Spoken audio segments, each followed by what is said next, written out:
ఆత్మిక శక్తిని దానమిచ్చేటువంటి పుణ్యాత్మురాలు. దాదీజీ సదా చెప్పేవారు, నేను అందరికీ ఆత్మిక శక్తిని దానం చేస్తూ ఉంటాను. దానం ఇవ్వడం అంటే పుణ్యాత్మగా అవ్వటం.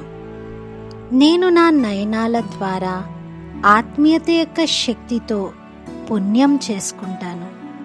నేను ఇవ్వటం నేర్చుకున్నాను.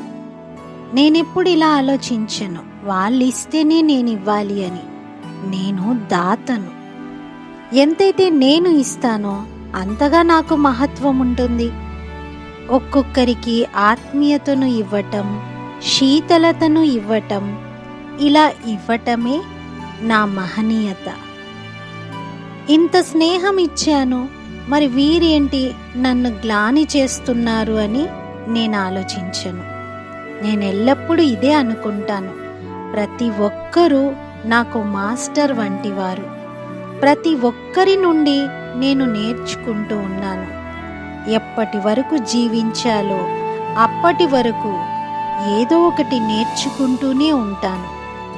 మరి దాదీజీ సమానంగా మనం కూడా నిత్యము మన చుట్టూ ఉన్నటువంటి వారి నుండి ఏదో ఒక పాఠమును నేర్చుకుంటూ ముందుకు వెళ్దాము.